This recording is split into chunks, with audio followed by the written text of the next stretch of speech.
ಜಾಸ್ತಿ ಹೋಗ್ತಾ ಇದೆ ರೀ ರಕ್ತ.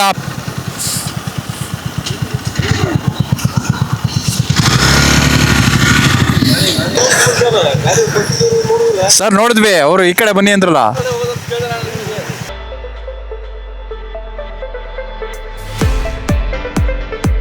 ಎಲ್ಲಿ ನೋಡಿದ್ರು ಗಿಡ ಮರ ಜಂಗಲ್ಲು ದಟ್ಟ ಕಾನನ.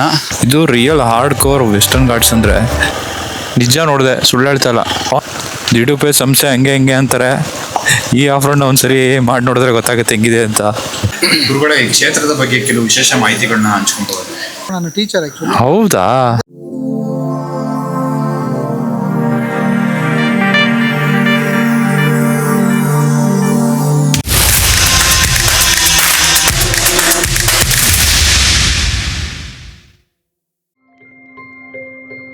ದಾಂಡೇಲಿಯಲ್ಲಿನ ನಮ್ಮ ಮೊದಲ ದಿನದ ಅನ್ವೇಷಣೆ ಸೂಪಾ ಹಿನ್ನೀರಿನ ಆಕರ್ಷಕ ನೋಟ, ಕಾಳಿ ಹುಲಿ ಸಂರಕ್ಷಿತ ಪ್ರದೇಶದಲ್ಲಿನ ಅಲೆದಾಟ, ಸಿಂತರಿ ರಾಕ್ಸ್ನ ದೃಶ್ಯ ವೈಭವದ ಮೂಲಕ ಅಂತ್ಯವಾಯಿತು. ಮರುದಿನ ನಮ್ಮ ಪ್ರಯಾಣ ಸಾಗಿದ್ದು ಜೊಯ್ಡಾ ಭಾಗದ ಕೆಲವು ಅಜ್ಞಾತ ಸ್ಥಳಗಳ ಅನ್ವೇಷಣೆಯ ಕಡೆಗೆ. ನಾವು ಉಳ್ಕೊಂಡಿದ್ದ ರೆಸಾರ್ಟ್ ಬಂದ್ಬಿಟ್ಟು ಮೂನ್ಲೈಟ್ ಅಂತ. ಇದು ದಾಂಡೇಲಿಯ ಪ್ರಧಾನಿ ಭಾಗದಲ್ಲಿ ಕಂಡುಬರುತ್ತೆ. ಒಳ್ಳೆ ಅತಿಥಿ ಸತ್ಕಾರ ಚೆನ್ನಾಗೇ ಇತ್ತು. ಅನಿಲ್ ಅಂದ್ಬಿಟ್ಟು ಇಲ್ಲಿ ಇದರದ್ದು ಮಾಲೀಕರು ತುಂಬ ಚೆನ್ನಾಗಿ ನೋಡಿಕೊಂಡ್ರು. ನೀವೇನಾರು ಈ ಕಡೆ ಬಂದರೆ ಇಲ್ಲಿ ಸ್ಟೇ ಮಾಡಿ ಅಂತ ನಾನು ರೆಕಮೆಂಡ್ ಮಾಡ್ತೀನಿ. ಇವತ್ತು ಟ್ಯೂಸ್ಡೇ. ಜೊಯ್ಡಾ ಭಾಗದಲ್ಲಿ ಸನ್ನು ಬೇಗನೆ ಬಂದಿದ್ದಾನೆ. ಅಷ್ಟು ಮಳೆ ಇಲ್ಲ ಇವತ್ತು. ಇಲ್ಲಿ ಸುತ್ತಲೂ ಹಸಿರಿನಿಂದ ಕಂಗೊಳಿಸ್ತಿರುವ ಪ್ರದೇಶ ಪ್ರವಾಸಿಗರನ್ನು ಆಕರ್ಷಿಸುವುದರಲ್ಲಿ ಯಾವುದೇ ಅನುಮಾನ ಇಲ್ಲ. ನಾವು ಈಗ ಜಗಲ್ಪೇಟೆ ಟು ಕ್ಯಾಸಲ್ ರಾಕ್ಗೆ ಹೋಗ್ತಾ ಇದ್ದೀವಿ. ಇದು ಇಲ್ಲಿಂದ ಒಂದು ಲೆಫ್ಟ್ ಡೈರೆಕ್ಷನ್ ತಗೊಬೇಕು. ನೀವು ಕಾಣ್ತಾ ಇರ್ಬೋದು, ಈಗ ಚಾಂದವಾಡಿಯಿಂದ 13 ಕಿಲೋಮೀಟರ್ ತೋರಿಸ್ತಾ ಇದೆ. ನಾನು ಟೀಚರ್ ಆಕ್ಚುಲಿ. ಹೌದಾ? ಡಿಪಾರ್ಟ್ಮೆಂಟ್. ಇಲ್ಲಿ ಡಿಪಾರ್ಟ್ಮೆಂಟ್ಸ್ ಅವರೆಲ್ಲ ತುಂಬಾ ಜನ. ಹೌದಾ? ಓ ಸೂಪರ್. ಡಿಪಾರ್ಟ್ಮೆಂಟ್ ಬ್ಯಾಗ್ ನೋಡಿ ಹೇಳ್ತಾರೆ. ಅದೇ ನಾನು ಬ್ಯಾಗ್ ನೋಡ್ಬಿಟ್ಟೆ ನಾನು ನಿಮ್ಮನ್ನ ಕಂಡಿಡಿದ್ದು. ಡಿಪಾರ್ಟ್ಮೆಂಟ್ ಇಂದ ಆಕ್ಟಿವಿಟೀಸ್ ನಮ್ಮ ಸ್ಕೂಲ್ಗೆ ಬರ್ತಾರೆ. ಹೌದಾ? ಸ್ನೇಹಿತರೆ, ನಮಗೆ ಇಲ್ಲಿ ದಾರಿಲಿ ಹೋಗ್ಬೇಕಾದ್ರೆ ನವೀನ್ ಸರ್ ಅಂತ ಅಂದ್ಬಿಟ್ಟು ಸಿಕ್ಕಿದ್ರು. ಆ್ಯಕ್ಚುಲಿ ಇವರು ಟೀಚರ್ ಅಂತೆ. ಇವ್ರ ಫಾದರು ಫಾರೆಸ್ಟ್ ಡಿಪಾರ್ಟ್ಮೆಂಟಲ್ಲಿ ವರ್ಕ್ ಮಾಡೋದಂತೆ. ಇವರು ನಮಗೆ ಇವಾಗ ಹೋಗ್ಬೇಕಾದ್ರೆ ನಮಗೆ ಡೌಟ್ ಇತ್ತು, ಕ್ಯಾಸಲ್ ರಾಕಿಂದ ದೂದ್ಸಾಗರ್ಗೆ ಹೋಗೋಕ್ಕೆ ಬಿಡ್ತಾರೋ ಇಲ್ವೋ, ಇಲ್ಲೀಗಲ್ ಎಂಟ್ರಿ ಹೆಂಗೆ ಅಂದ್ಕೊಂಡೆಲ್ಲ ಯೂಟ್ಯೂಬಲ್ಲೆಲ್ಲ ತೋರಿಸ್ತಾ ಇದ್ರು. ತುಂಬ ಜನ ಹಿಡಿದಿದ್ದಾರೆ ಅಂತ ಅಂದ್ಬಿಟ್ಟೆಲ್ಲ ವೀಡಿಯೋದಲ್ಲಿ ನೋಡಿದ್ವಿ. ಅದಕ್ಕೆ ಕನ್ಫರ್ಮ್ ಮಾಡ್ಕೊಂಬಿಡೋಣ ಏನಕ್ಕೂ ಅಂತ ಅಂದ್ಕೊಂಡು ಒಂದು ಮಾತು ಕೇಳಿದೆ. ಸಖತ್ತಾಗಿ ಹೇಳಿದ್ರು. ವೀಡಿಯೋ ಬೇಕಾದ್ರೆ ಹಾಕ್ತೀನಿ ನೋಡಿ ನಿಮಗೆ. ಅವ್ರು ಎಷ್ಟು ನೀಟಾಗಿ ಎಕ್ಸ್ಪ್ಲೇನ್ ಮಾಡಿದ್ರು ಅಂತಂದರೆ, ಅದೇ ನಮಗೆ ಕನ್ವಿನ್ಸು ಅಂದರೆ ಸುಮ್ಮನೆ ಇಲ್ಲೀಗಲ್ ಹೋಗೋದು ನಮಗೆ ಇಷ್ಟ ಇಲ್ಲ. ಆ್ಯಕ್ಚುಲಿ ಹೇಳ್ಬೇಕಂತ ಅಂದರೆ ಏನು ಕರೆಕ್ಟಾಗಿ ಲೀಗಲ್ ಆಗಿದೆ ಹಂಗೆ ಮಾಡಬೇಕು ಅಂತ ನಮ್ಮ ಇದು. ಇವ್ರು ಹೇಳೋದಕ್ಕೂ ನಮಗೆ ಒಳ್ಳೆ ಗೈಡ್ ಮಾಡೋದ್ರಿಂದ ಇಲ್ಲಿ ಅಕ್ಕಪಕ್ಕ ಏನೇನು ಪ್ಲೇಸಸ್ ಇದೆ ಅದನ್ನು ಕವರ್ ಮಾಡೋಣ ಅಂತ ಹೋಗ್ತಾ ಇದ್ದೀವಿ. ನಿಯರ್ ಬೈ ಇಲ್ಲಿ ವಜ್ರ ಫಾಲ್ಸ್ ಅಂತ ಒಂದು ಸಖತ್ತಾಗಿದೆಯಂತೆ, ಒಳ್ಳೆ ಬ್ಯೂಟಿಫುಲ್ ಫಾಲ್ಸ್ ಅಂತ ಹೇಳಿದ್ರು. ಅದೊಂದು ಕವರ್ ಮಾಡಿಕೊಂಡು ಆದರೆ ಕುವೇಶಿ ಹತ್ರ ಹೋಗಿ ಅಲ್ಲೇನರ ಹಿಡನ್ ಜೆಮ್ನ ಎಕ್ಸ್ಪ್ಲೋರ್ ಮಾಡೋಣ ಅಂತ ಹೋಗ್ತಾ ಇದ್ದೀವಿ. ನಮ್ಮ ವಿಡಿಯೋನ ಸ್ಕಿಪ್ ಮಾಡದೆ ನೋಡ್ತಾ ಇರಿ. ಬಾಪೇಲಿ ಕ್ರಾಸ್ 90 ಸರ್ಕಲ್.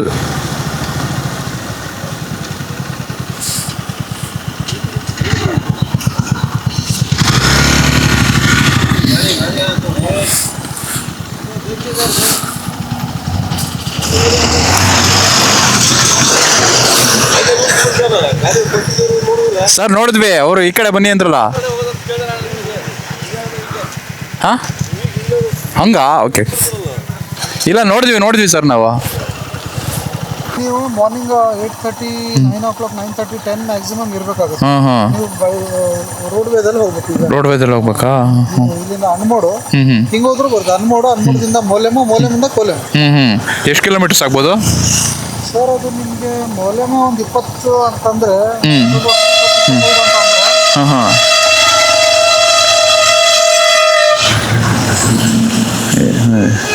ಮೌಲ್ಯಮ ನಿಮಗೆ ಒಂದು 20-25 ಆಗ್ಬೋದು. ಅಲ್ಲಿಂದ ಒಂದು 15 ಕಿಲೋಮೀಟರ್ ಕೋಲೆಮ್ ಸರ್. ಪೆಟ್ರೋಲ್ ಬಂಕ್ಸ್ ಇದೆಲ್ಲ ಲೆಫ್ಟ್ಗೆ. ಓಕೆ. ಅಲ್ಲಿಂದಾನೆ ರೋಡ್ ಇದೆ, ಸಿಂಗಲ್ ರೋಡ್, ಸೀದಾ ಕೋಲೆಮ್ ಹೋಗುತ್ತೆ. ಸ್ಟೇಷನ್ ಹತ್ರನೇ ಅಲ್ಲಿ ಓಪನ್ ಜಿಪ್ಸಲ್ಲಿ ಕರ್ಕೊಂಡು ಹೋಗ್ತೀವಿ.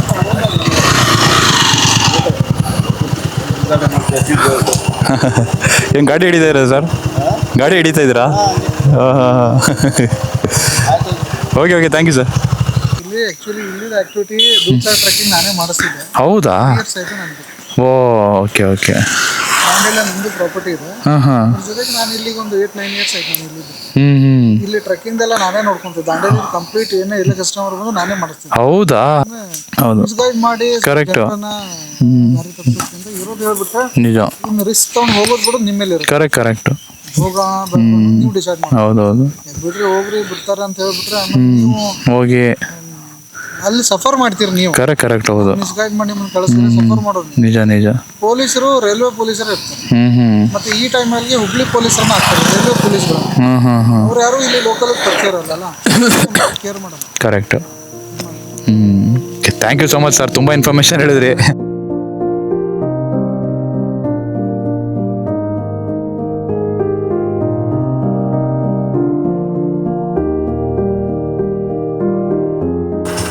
ಡಾರ್ಕ್ ಫಾರೆಸ್ಟ್ ಏನೋ ಹೋಮ್ ಸ್ಟೇ ಇದೆಲ್ಲ, ರೋಡ್ ನಿಮ್ಗೆ ಎಲ್ಲಿವರೆಗೂ ಈ ರೋಡ್ ಪಕ್ಕ ಒಳಗಡೆ ಒಂದು ಎರೋ ಮಾರ್ಕ್ ಬರುತ್ತೆ. ಈ ರೋಡ್ ಅಲ್ಲ ಸರ್? ಈಗಲ್ಲ ವಜ್ರ ಜಲಪಾತಕ್ಕೆ ಈಗ ಹೋಗ್ತಾ ಇದ್ದೀವಿ.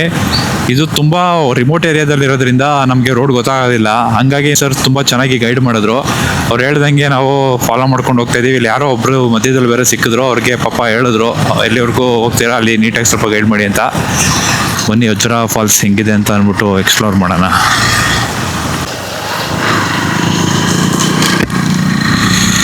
ಈ ರೋಡು ಸಖತ್ ಕಡಿದಾಗಿದೆ. ಎಷ್ಟು ಸಣ್ಣ ರೋಡ್ ಇದೆ ನೋಡಿ ಫಾರೆಸ್ಟ್ ಒಳಗಡೆ. ಎಲ್ಲಿ ನೋಡಿದ್ರು ಗಿಡ ಮರ ಜಂಗಲ್ಲು, ಜನಗಳು ತುಂಬ ಕಡಿಮೆ. ಎಷ್ಟು ಪ್ರಶಾಂತವಾಗಿದೆ ಈ ಪ್ರದೇಶ. ವೆಸ್ಟರ್ನ್ ಘಾಟ್ ಸೌಂದರ್ಯನ ನಾವು ಎಷ್ಟೇ ಹೇಳಿದ್ರು ಅದನ್ನು ಬಣ್ಣಿಸೋಕ್ಕೆ ಆಗೋದಿಲ್ಲ. ಪದಗಳೇ ಸಿಗ್ತಾ ಇಲ್ಲ ನನಗಂತೂ. ವೆಸ್ಟರ್ನ್ ಘಾಟ್ಸ್ ಅನ್ನೋದೇ ಒಂದು ಅದ್ಭುತ. ನಮ್ಮ ಕರ್ನಾಟಕ ದಕ್ಷಿಣ ಭಾಗ ಅಲ್ಲದೆ ಈ ದಕ್ಷಿಣ ಒಳನಾಡು ಇಂಥ ಪ್ರದೇಶಗಳಲ್ಲಿ ಮಳೆ ಆಗೋದಕ್ಕೆ ವೆಸ್ಟರ್ನ್ ಘಾಟ್ಸು ತುಂಬ ಪ್ರಾಮುಖ್ಯತೆ ಇದೆ. ಇದು ಎಷ್ಟೋ ನದಿಗಳ ಉಗಮ ಸ್ಥಾನ. ವೆಸ್ಟ್ ಸೈಡ್ ಹರಿಯಂಥ ನದಿಗಳು, ಈಸ್ಟ್ ಸೈಡ್ ಹರಿಯಂಥ ನದಿಗಳು ಇಲ್ಲೇ ಹುಟ್ಟುತ್ತೆ. ಶರಾವತಿ, ಕಾಳಿ, ಅಘನಾಶಿನಿ, ಕೃಷ್ಣ ಇಂತಹ ಅಸಂಖ್ಯಾತ ದೊಡ್ಡ ನದಿಗಳ ಉಗಮ ಸ್ಥಾನ ನಮ್ಮ ಪಶ್ಚಿಮ ಘಟ್ಟಗಳು. ಅದೇ ರೀತಿ ಪವಿತ್ರವಾದ ಕಾವೇರಿ, ಗೋದಾವರಿ ಅಂತಹ ನದಿಗಳು ಕೂಡ ಇಲ್ಲೇ ಹುಟ್ಟುತ್ತೆ. ಸರ್ಕಾರಗಳು ಕೂಡ ಇದ್ರ ಬಗ್ಗೆ ತುಂಬ ಗಮನ ಹರಿಸಿ ಚೆನ್ನಾಗಿ ಪ್ರೊಟೆಕ್ಟ್ ಮಾಡೋ ಅಂಥ ಇನ್ನೂ ಹಲವು ಕ್ರಮಗಳನ್ನ ಕೈಗೊಳ್ಳಬೇಕು. ವಜ್ರ ಫಾಲ್ಸು ಫೈನಲಿ ವಜ್ರ ಫಾಲ್ಸ್ ಎಂಟ್ರಿ ಪಾಯಿಂಟ್ಗೆ ಬಂದಿದ್ದೀವಿ. ಈ ರೂಟಿಂದ ಬಂದರೆ ಇದೆ ಡೆಡ್ ಎಂಡು. ಇಲ್ಲಿ ಬೈಕ್ನ ಪಾರ್ಕ್ ಮಾಡಿ ಈ ರೂಟಲ್ಲಿ ಹೋಗಬೇಕು. ಇದು ತುಂಬ ಜನಕ್ಕೆ ಗೊತ್ತಿಲ್ಲ ಈ ಕಡೆ ವಜ್ರ ಫಾಲ್ಸ್ ಹೆಂಗಿದೆ ಅಂತ. ಹಾಗೆ ಇದು ತುಂಬ ಡೇಂಜರಸ್ ಕೂಡ ಅಂತ ಹೇಳ್ತಾ ಇದ್ರು. ಇಲ್ಲಿ ಫಾರೆಸ್ಟ್ ರೂಟು ಸಖತ್ತಾಗಿದೆ. ದಟ್ಟ ಕಾನನ ಅದ್ಭುತವಾಗಿದೆ. ತುಂಬ ಲೀಚಸ್ಗಳು ಎಲ್ಲ ರಕ್ತ ಪಿಪಾಸುರ ರಕ್ತ ಇರ್ತಿದ್ಯಾ? ಈ ರಕ್ತ ಪಿಪಾಸುರ ಲೀಚಸ್ಸು ಹತ್ಬಿಟ್ರೆ ಮುಗೀತು. ML ಇಂದ ಹಿಡಿದು ಲೀಟ್ರ್ ಗಟ್ಟಲೆ ಬ್ಲಡ್ನ ಇರ್ಬಿಡುತ್ತೆ.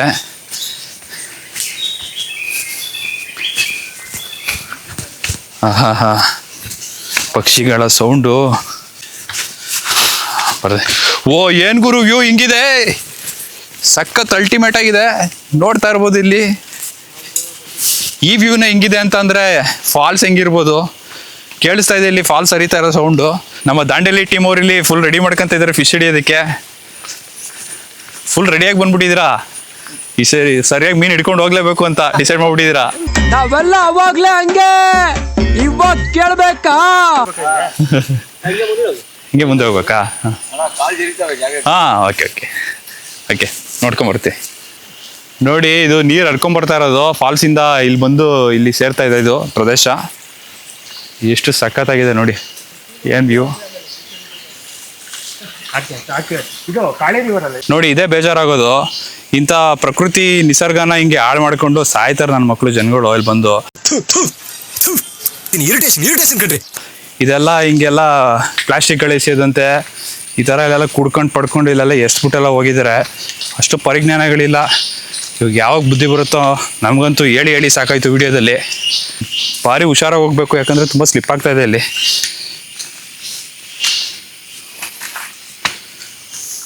ರೋಜು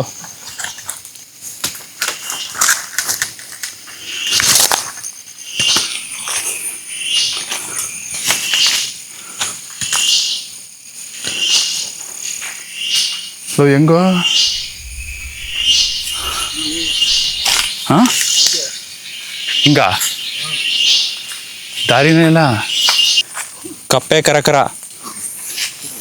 ಪಶ್ಚಿಮ ಘಟ್ಟದಲ್ಲಿ ವಿವಿಧ ರೀತಿಯ ಪ್ರಭೇದಗಳು ಅಂದರೆ ಸರೀಸೃಪ ಮತ್ತು ಕಪ್ಪೆಗಳ ವರ್ಗ ಇಲ್ಲಿ ಭಯಂಕರ ಇದೆ. ಡ್ಯಾನ್ಸಿಂಗ್ ಫ್ರಾಗು, ಆಮೇಲಿಂದ ಇನ್ನೂ ಬೇರೆ ಬೇರೆ ರೀತಿಯ ಕಪ್ಪೆಗಳು ನಾವಿಲ್ಲಿ ಕಾಣ್ಬೋದು.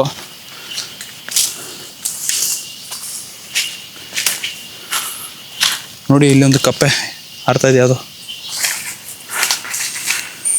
ಅದಲ್ಲದೆ ಸರ್ಪಗಳ ರಾಜ ಕಾಳಿಂಗ ಸರ್ಪ, ಇದರ ಆವಾಸ ಸ್ಥಳ ಪಶ್ಚಿಮ ಘಟ್ಟ. ಯಪ್ಪ ಇರಪ್ಪ ಪ್ರಜು, ಹುಷಾರಿಲ್ಲಿ.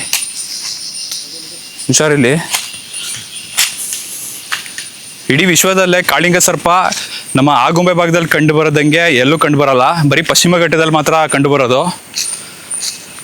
ನಾವು ರೀಸೆಂಟಾಗಿ ಇದ್ರ ಹತ್ರ ನೋಡಿದ್ವಿ, ಅಂದರೆ ಒಂದು ನ್ಯೂಸ್ ಆರ್ಟಿಕಲಲ್ಲಿ ನೋಡಿದ್ವಿ, ಈ ಸುಂದರ್ಬನ್ಸ್ ಜಾಗದಲ್ಲಿ ಈ ನಾರ್ತ್ ವೆಸ್ಟು ಪ್ರದೇಶದಲ್ಲಿ ಮಾತ್ರ ಸ್ವಲ್ಪ ಕಾಣಿಸುತ್ತೆ ಅಂತ. ನೋಡಿ ಹೆಂಗಿದೆ ಡೆಪ್ತ, ಇಲ್ಲಿಂದ ಒಂಚೂರು ಮಿಸ್ ಆಗಿ ಒಂಚೂರು ಜಾರಿದ್ರೆ ಅಷ್ಟೇ. ಭಾರಿ ಹುಷಾರಾಗಿ ಬರ್ಬೇಕಿಲ್ಲಿ, ಭಾರಿ ಕೇರ್ಫುಲ್ಲಾಗಿ ಬನ್ನಿ ನೀವೇನಾರು ಬರೋದಾದರೆ. ನ್ಯೂಸೆನ್ಸ್ ಎಲ್ಲ ಕ್ರಿಯೇಟ್ ಮಾಡೋಕ್ಕೆ ಹೋಗ್ಬೇಡಿ. ಒಂದೊಂದು ಹೆಜ್ಜೆನೂ ಭಾಳ ಜಾಗೃತವಾಗಿಡ್ಬೇಕು ನೀವಿಲ್ಲಿ, ಯಾಕಂದರೆ ಸ್ಲಿಪ್ ಆಗೋ ಸಾಧ್ಯತೆಗಳು ಜಾಸ್ತಿ ಇದೆ ಇಲ್ಲಿ. ಕೈಯೆಲ್ಲ ಹಿಡ್ಕೊಂಡು ಹಿಂಗೆಲ್ಲ ಬೇಕಾದ್ರೆ ಆರಾಮಾಗಿ ಹೋಗಿ. ಗಾಯ್ಸ್, ನಿಮಗೆ ಈಗ ಫಾಲ್ಸ್ನ ವ್ಯೂ ತೋರಿಸ್ತೀನಿ ನೋಡಿ. ಕ್ಯಾಸಲ್ ರಾಕ್ ರೈಲ್ವೆ ಸ್ಟೇಷನ್ನಿಂದ ಕೇವಲ 8 ಕಿಲೋಮೀಟರ್ ಹತ್ತಿರದಲ್ಲಿರುವ ಈ ಜಲಪಾತವನ್ನು ಒಂದು ಸಣ್ಣ ಟ್ರೆಕ್ನ ಮೂಲಕ ತಲುಪಬಹುದು.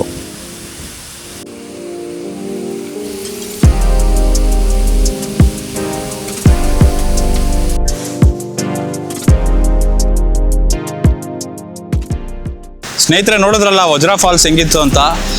ತುಂಬ ಜನ ಇಲ್ಲ ಇಲ್ಲಿ, ರಿಮೋಟ್ ಏರಿಯಾ ಆಗಿರೋದ್ರಿಂದ ತುಂಬ ಪೀಸ್ ಆಗಿದೆ. ನೀವೇನಾರ ಫ್ಯಾಮಿಲಿ ಏನಾರ ಬಂದರೆ ಆರಾಮಾಗಿ ಸ್ವಲ್ಪ ಹೊತ್ತೆಲ್ಲ ಟೈಮ್ ಸ್ಪೆಂಡ್ ಮಾಡಿ ಎಲ್ಲ ಹೋಗ್ಬೋದು. ಬಟ್ ತುಂಬ ಕೇರ್ಫುಲ್ಲಾಗಿ ಬರಬೇಕು. ಆಮೇಲಿಂದ ನೀವು ಏನಾರ ಮಿಸ್ ಆಗಿ ಎಲ್ಲೆಲ್ಲ ದಾರಿ ತಪ್ಪಿಕೊಂಡು ಅಲ್ಲೆಲ್ಲ ಹೋಗೋ ಸಾಧ್ಯತೆಗಳಿರುತ್ತೆ, ಸ್ವಲ್ಪ ನೋಡ್ಕೊಂಡು ಬರಬೇಕಾಗುತ್ತೆ.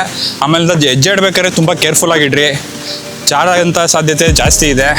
ಆಮೇಲೆ ನೀವೇನಾದ್ರೂ ಈ ಕಡೆ ಬಂದರೆ ದಯವಿಟ್ಟು ಈ ಥರ ಅಂತೂ ಮಾಡೋಕ್ಕೆ ಹೋಗ್ಬೇಡಿ. ನೋಡಿ ಹಿಂಗೆಲ್ಲ ಪ್ಲಾಸ್ಟಿಕ್ ಎಲ್ಲ ಎಸ್ತಿದಾರಲ್ಲ, ಈ ಥರ ಎಲ್ಲ ಮಾಡೋಕ್ಕೆ ಹೋಗ್ಬೇಡಿ. ಆರಾಮಾಗಿ ಬನ್ನಿ, ನೇಚರ್ ಎಂಜಾಯ್ ಮಾಡಿ, ಆಮೇಲಿಂದ ಹೋಗ್ರಿ ನಿಮ್ಮ ಮನೆಗಳಿಗೆ ಅಷ್ಟೇ. ಈ ಅಜ್ಞಾತ ಪ್ರದೇಶದ ಅನ್ವೇಷಣೆ ನಂತರ ನಾವು ಹೊರಟಿದ್ದು ಹಸಿರು ಸೊರಗದಂಥ ಊರಿನ ಕಡೆಗೆ.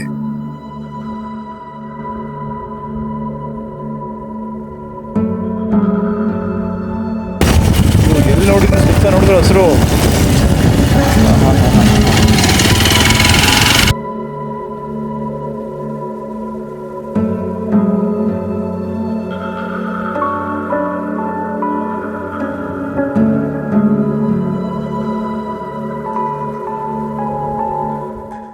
ಒಬ್ಬ ಸುಂದರ ಹುಡುಗ ಮತ್ತು ಒಬ್ಬಳು ಮುಗ್ಧ ಅಂಗವಿಕಲ ಹುಡುಗಿಯ ನಡುವೆ ಒಂದು ಮನಮುಟ್ಟುವ ಪ್ರೇಮ ಕಥೆ ಈ ನಿಲ್ದಾಣದಲ್ಲಿ ಶುರುವಾಗಿ ದುರಂತ ಅಂತ್ಯವಾಗುತ್ತದೆ. ನಾನು ಹೇಳ್ತಿರೋ ಚಿತ್ರದ ಕತೆ ನಿಮ್ಗೆ ಈಗಾಗಲೇ ಗೊತ್ತಾಗಿರ್ಬೋದು.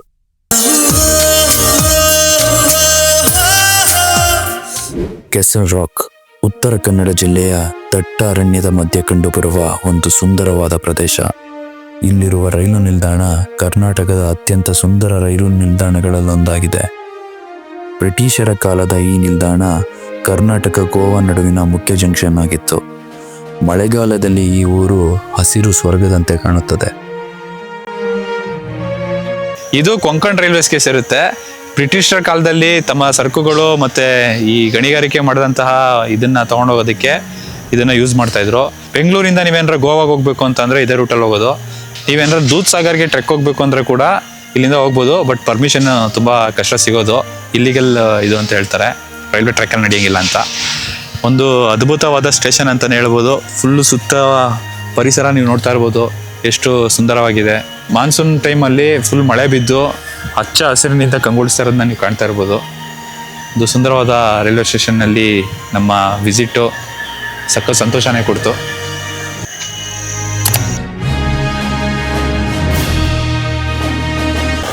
ನಿಜ ನೋಡಿದೆ, ಸುಳ್ಳು ಹೇಳ್ತಾ ಇಲ್ಲ. ಇಲ್ಲೇ ಇಲ್ಲಿ ಸ್ನೇಹಿತರಲ್ಲಿ ಕಾಣಿಸ್ತಾ ಇದೆ ನೋಡಿ, ಗ್ರೇ ಹಾರ್ನ್ಬಿಲ್ ಅಂತ. ವಿಡಿಯೋದಲ್ಲಿ ನಿಮ್ಗೆ ಕಾಣಿಸ್ತಾ ಇದೆ ಅನಿಸುತ್ತೆ. ಇದು ಗ್ರೇ ಹಾರ್ನ್, ಇಲ್ಲಿ ಹಾರ್ಕೊಂಡು ಹೋಗ್ತಾ ನೋಡಿ, ಗ್ರೇ ಹಾರ್ನ್ಬಿಲ್. ಇಲ್ಲೇ ಇದನ್ನ ಮಂಗಟ್ಟೆ ಅಂತ ಕೂಡ ಕರೀತಾರೆ. ಈ ದಾಂಡೇಲಿ ಭಾಗದಲ್ಲಿ ಇದು ಸಖತ್ ಹೆಚ್ಚಾಗಿ ಕಾಣಿಸುತ್ತೆ. ಇದು ಈ ಮಂಗಟ್ಟೆ ಪಕ್ಷಿಗಳದ್ದು ವಿಶೇಷ ಗುಣ ಏನು ಅಂತ ಅಂದರೆ, ಈ ಕಾಡು ಈ ಥರ ದಟ್ಟವಾಗಿ ಇರೋದಕ್ಕೆ ಇದೇ ಮುಖ್ಯ ಕಾರಣ. ಇಲ್ಲೊಂದು ಬಂತು ಕೂತ್ಕೊಂತು ನೋಡಿ, ಎಷ್ಟು ಅದ್ಭುತವಾದ ಪ್ರಭೇದ ಅಂದರೆ ಇದು ತಿನ್ನುವಂತಹ ಈ ಹಣ್ಣುಗಳು ಇದನ್ನೆಲ್ಲ ಬೀಜಗಳನ್ನೆಲ್ಲ ಈ ಕಡೆ ಎಲ್ಲ ಪಸರಿಸಿ ಇದು ಕಾಡನ್ನ ಇಷ್ಟೊಂದು ದಟ್ಟವಾಗಿ ಮಾಡೋದಕ್ಕೆ ಮುಖ್ಯ ಕೊಡುಗೆ ಕೊಟ್ಟಿದೆ. ಇದು ನಿಜವಾಗ್ಲೂ ಗ್ರೇಟ್. ಈ ಪಕ್ಷಿಗಳಿರೋದ್ರಿಂದ ಉತ್ತರ ಕನ್ನಡದ ದಾಂಡೇಲಿ ಅಭಯಾರಣ್ಯವು ಇಷ್ಟು ದಟ್ಟವಾಗಿ ಬೆಳೆಯೋದಕ್ಕೆ ಕಾರಣ ಆಗಿದೆ. ಇದರಲ್ಲಿ 3-4 ಥರ ವೆರೈಟಿಗಳು ಬರ್ತವೆ. ಅಂದರೆ ಗ್ರೇ ಹಾರ್ನ್ಬಿಲ್ಲು, ಮತ್ತು ಗ್ರೇಟ್ ಇಂಡಿಯನ್ ಹಾರ್ನ್ಬಿಲ್ಲು, ಇನ್ನೊಂದು ಮಲಬಾರ್ ಹಾರ್ನ್ಬಿಲ್ ಅಂತ. ಇದು ಗ್ರೇ ಹಾರ್ನ್ಬಿಲ್ಲು. ಸಖತ್ತು, ಆ್ಯಕ್ಚುಲಿ ಖುಷಿ ಆಯಿತು ನೋಡಿ. ಹಾರ್ನ್ಬಿಲ್ ಪಕ್ಷಿ ಏನೋ ನಮ್ಮ ಕಣ್ಮುಂದೆ ಕಾಣಿಸ್ತು. ಇದೇ ರೀತಿ ಬ್ಲ್ಯಾಕ್ ಪ್ಯಾಂಥರ್ ಮತ್ತು ಟೈಗರ್ ಕೂಡ ಹಿಂಗೆ ಕಾಣಿಸ್ಬಿಟ್ರೆ ಸಖತ್ತಾಗಿರುತ್ತೆ. ಇವತ್ತು ಡೇ ಫುಲ್ಫಿಲ್ ಆಗ್ಬಿಡುತ್ತೆ. ನೋಡೋಣ, ಸಿಕ್ಕಿದ್ರು ಸಿಗ್ಬೋದೇನೋ, ಅದೃಷ್ಟ ಚೆನ್ನಾಗಿದ್ರೆ. ಜಾಸ್ತಿ ಹೋಗ್ತಾ ಇದ್ದಾರೆ ರೀ ರಕ್ತ. ಬಿಚ್ಚಿ ಸರಿಯಾಗಿ ಬಿದ್ದುಬಿಟ್ಟವನು ಪಾಪ.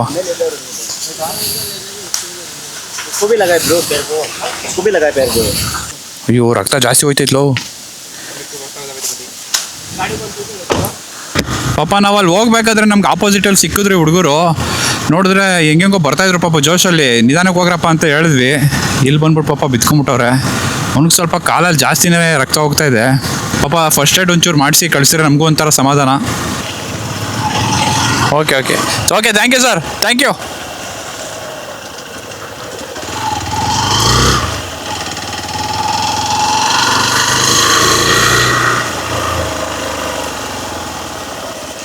ಇವ್ರೆ ಬಂದ್ರಾ? ಪಾಪ ಅದ್ರಲ್ಲಿ ಜಾಸ್ತಿ ಬ್ಲಡ್ ಹೋಗ್ತಾ ಇತ್ತು. ನಾವು ಅದೇ ಬೈಕಲ್ಲಿ ಬಿಡೋಣ ಅನ್ಕೊಂಡ್ವಿ. ನಮಗೂ ಗೊತ್ತಾಗ್ಲಿಲ್ಲ, ನಾವು ಲೋಕಲ್ ಅಲ್ಲ, ಬೆಂಗಳೂರಿಂದ ಬಂದಿರೋದು. ಅದಕ್ಕೆ ನಾವು ಅದೇ ಇಲ್ಲಿ ಸುತ್ತಾಡ್ತಿದ್ವಿ ಹೆಂಗೇನೆ. ಹಂಗೆ ಇವ್ರಿಗೆ ಬರ್ಬೇಕಾದ್ರೆ ಆಪೋಸಿಟಲ್ಲಿ ಸಿಕ್ಕಿದ್ರು. ಅದೇ ಸ್ವಲ್ಪ ಇದಂಗ್ ಮಾಡಕ್ ಓಡಿಸ್ತಾ ಇದ್ರು. ನಿಧಾನಕ್ಕೆ ಹೋಗ್ರಿ ಅಂತ ಹೇಳಿದ್ವಿ. ಕುದ್ದಿಗಿರತ್ತ.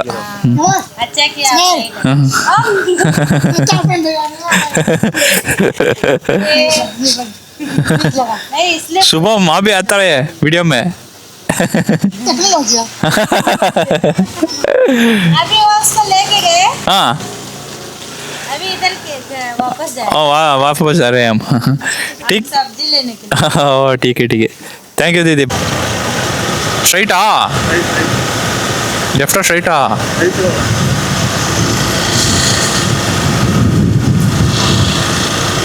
ಓಹೋ, ಇಲ್ಲಿ ನೋಡು, ಫುಲ್ ಗ್ರಾಸ್ ಲ್ಯಾಂಡು. ಅಲ್ಟಿಮೇಟ್ ಆಗಿದೆ ಮಾತ್ರ.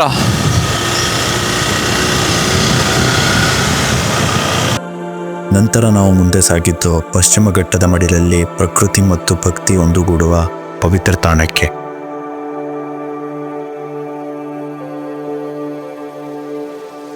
ನಾವು ಈಗ ದಾಂಡೇಲಿಯಿಂದ ಕಾರವಾರಕ್ಕೆ ಹೋಗೋ ದಾರಿಲಿದ್ದೀವಿ. ಇಲ್ಲಿಂದ ಲೆಫ್ಟ್ಗೆ ಹೋದರೆ ಉಳುವೆಗೆ ಹೋಗುತ್ತೆ. ಸ್ನೇಹಿತರೆ, ನಾವೀಗ ಚನ್ನಬಸವೇಶ್ವರರ ಮಹಾದ್ವಾರದಲ್ಲಿ ನಿಂತಿದ್ದೀವಿ. ಇದೇ ಇಲ್ಲಿಂದ ಎಂಟ್ರೆನ್ಸು. ಬನ್ನಿ, ದೇವರ ದರ್ಶನ ಮಾಡೋಣ.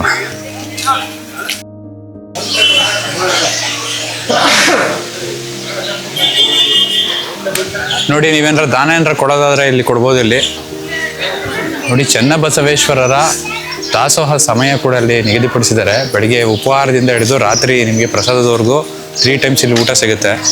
ಸ್ನೇಹಿತರೆ, ನೀವು ಇಲ್ಲಿ ನೋಡ್ತಾ ಇರ್ಬೋದು, ಈ ಗೋಪುರದಲ್ಲಿ ಎಲ್ಲ ಸಂತ ಶರಣರ ವಿಗ್ರಹಗಳನ್ನ ಕಾಣ್ಬೋದು.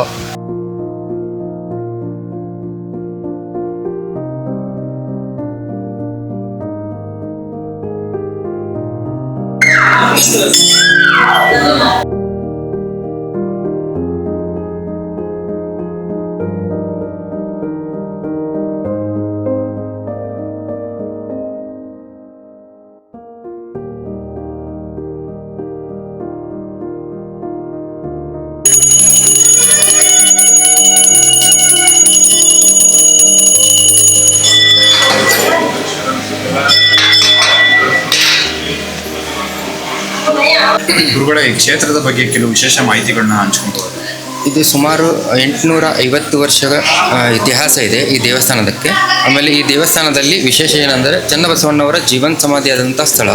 ಈ ಸ್ಥಳದಲ್ಲಿ ಮಲ್ಲಿಕಾರ್ಜುನ ಹಾಗೂ ಸಂಗಮನಾಥ ಬಸವೇಶ್ವರ ಅಂತ 3 ವಿಗ್ರಹಗಳನ್ನು ಪ್ರತಿಷ್ಠಾಪನೆ ಮಾಡಿದೆ. ಅಂದರೆ ಬಸವೇಶ್ವರ ಜಗಜ್ಯೋತಿ ಬಸವೇಶ್ವರ ಅವರ ಸೋದರ ಅಳಿಯ ಮತ್ತು ಇವರ ತಂದೆ ಶಿವದೇವ ಸ್ವಾಮಿ, ತಾಯಿ ಅಕ್ಕನಾಗಮ್ಮ. ಆಮೇಲೆ ದಿನನಿತ್ಯವಾಗಿ 2 ಟೈಮ್ ದಾಸೋಹ ಸೇವೆ ನಡೀತದೆ. ಮಧ್ಯಾಹ್ನ ಮತ್ತು ರಾತ್ರಿ 2 ಟೈಮ್ ದಾಸೋಹ ಸೇವೆ ಇರುತ್ತೆ.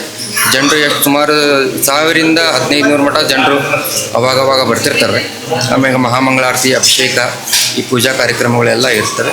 ಅದನ್ನು ದರ್ಶನಾಭಿಷೇಕ ಎಲ್ಲ ಮಾಡಿಸ್ಕೊಂಡು ತಮ್ಮ ಊರಿಗೆ ತೆರಳುತ್ತಾರೆ.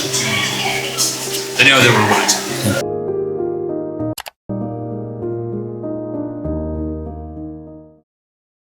ಸರ್, ಶಿವಪುರ ಹ್ಯಾಂಗಿಂಗ್ ಬ್ರಿಡ್ಜ್ ಇಲ್ಲ. ಓಕೆ ತೊಗೊತೀವಿ. ಇವತ್ತಿನ ವೆದರ್ ನೋಡಿ ಏನು ಆಸಮಾಗಿದೆ. ಇವತ್ತು ಕೂಡ ಸಮಯ ಈಗ ಒಂದು ಆಲ್ಮೋಸ್ಟು 3:30 ಆಗ್ತಾ ಬಂತು. Full foggy weather. ಹುಷಾರಾಗಿ ಹೋಗ್ಬೇಕು. ಮಳೆ ಆಗಿರೋದ್ರಿಂದ ಸಖತ್ ಜಾರುತ್ತೆ. ಫಾಸ್ಟಾಗೆಲ್ಲ ಬಂದರೆ ಗೋವಿಂದನೇ. ರೋಡ್ ಸಖತ್ ಡಿಫಿಕಲ್ಟ್ ಇದೆ ಗುರು.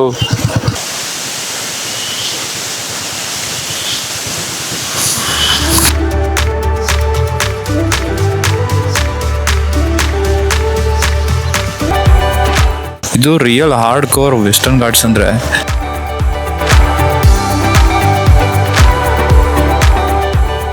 ನೋಡಿ ಡೌನ್ ಇಳಿತಾ ಇದೀವಿ ಈಗ. ಎಲ್ಲಿ ಒಂದು ಕಡೆ ಅಪ್ಸ್ ಫುಲ್ ಡೌನ್ಸು. ಸಖತ್ ಆಫ್ ರೋಡಿಂಗ್ ಮಾತ್ರ ಇದಂತೂ. ದಿಡುಪೆ ಸಂಸ್ಥೆ ಹಂಗೆ ಅಂತಾರೆ. ಈ ಆಫ್ ರೋಡ್ನ ಒಂದ್ಸರಿ ಮಾಡಿ ನೋಡಿದ್ರೆ ಗೊತ್ತಾಗುತ್ತೆ ಹೆಂಗಿದೆ ಅಂತ. ದಾಂಡೇಲಿ ಜೋಯಿಡ ಭಾಗದ ಈ ದಟ್ಟಾರಣ್ಯ ಭೂಲೋಕದ ಸ್ವರ್ಗ ಅಂತಾನೆ ಹೇಳ್ಬೋದು.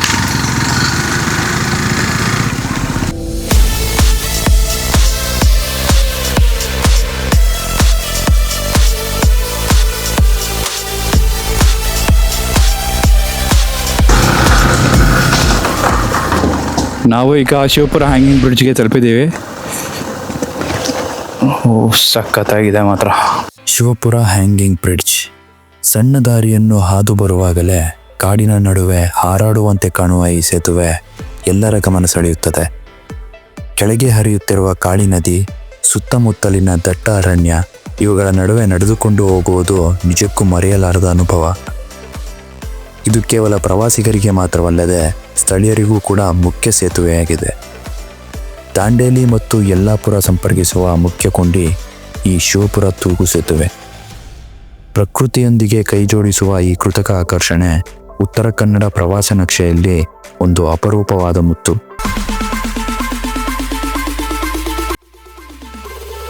You smile, I feel. Oh, thank you.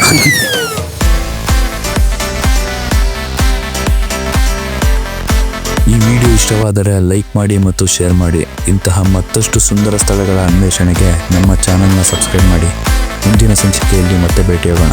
ಧನ್ಯವಾದಗಳು. ಕನ್ನಡದ ಮಾತು ಚೆನ್ನ, ಕನ್ನಡದ ನೆಲ ಚೆನ್ನ, ಕನ್ನಡಿಗರ ಮನಸ್ಸು ಚಿನ್ನ.